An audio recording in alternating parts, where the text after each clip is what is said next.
In this video, I am in Unit 5 and we will be looking at solving systems of equations using one strategy in this video. There are multiple strategies that the students will learn, but this is one they will use quite often.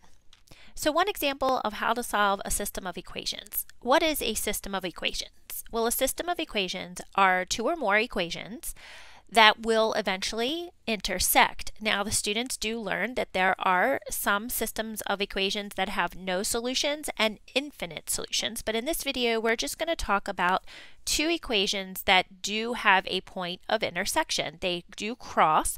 That means they will have a solution, and that will be the location, the x and the y value, that will work for both equations.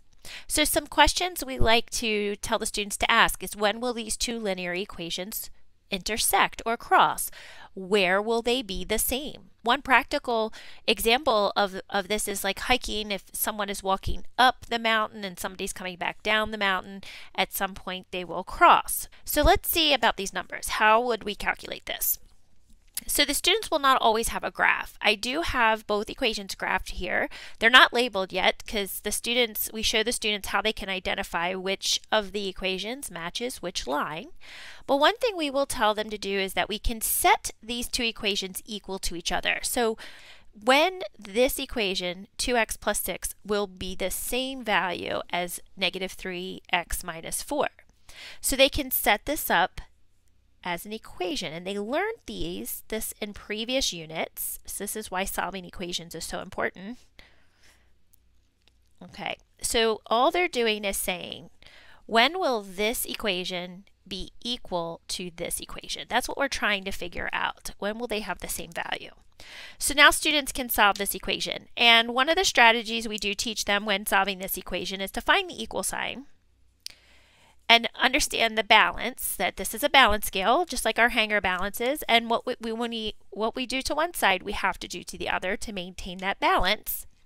So students are going to start solving these equations, and they can see that they have a negative 3x that we can add to both sides. This creates a zero pair here, which is 0, and we have a 5x on the other side. And then you can see that there is a positive 6. We can create a zero pair with that, but we also have to do the same thing on the other side. So now we have a simplified version, 5x on one side and a negative 10 on the other. So now we have 5x is equal to negative 10. The students know that they can divide both sides by 5 so that we get 1x instead of 5x's, and x is equal to a negative 2. So now we know that x is negative 2, but what we don't know is what is the y value. So the y value is just the check. All we have to do is go up to our original equations, replace the x with negative 2, and see what the y is. If we did our math correctly, the y's will be the same. 2 times negative 2 is negative 4, and negative 4 plus 6 is 2. A negative 3 times a negative 2 is a positive 6, and a positive 6 minus 4 is also 2. So now we know that y is 2. We just found our solution. So the solution to this graph, where will these two lines intersect, is at the point negative 2, 2. That's my x and my y. Now let's take a look at the graph. So now we already know the point of intersection right here. If I count back, negative 1, negative 2, and up 2. So there is that point, negative 2, 2. The point of intersection, the solution to those two equations.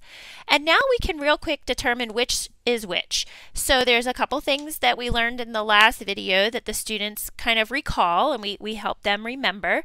We see the y-intercept. These are my y-intercepts right here. Okay, those are the y-intercepts. And the y-intercepts or where did the line cross that y-axis, and I can see a positive 6 and I can see a negative 4.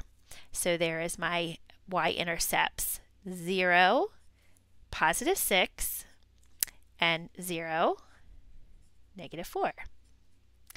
I can also see that the slopes are slightly different. This is a 2 positive slope. This one is a negative 3 slope. So there's my negative and here's my positive. So I know that this line right here would be y equals 2x plus 6. And the line coming down would be y equals negative 3x minus 4. Students could even verify this by finding the slope of each line. However, since one is negative and one is positive, that isn't really necessary, because once they know this is the positive slope crossing at 6 for the y-intercept, this is the negative slope crossing at negative 4, they've matched their lines with the right equation. So this is just one example of how we can solve a system of equations.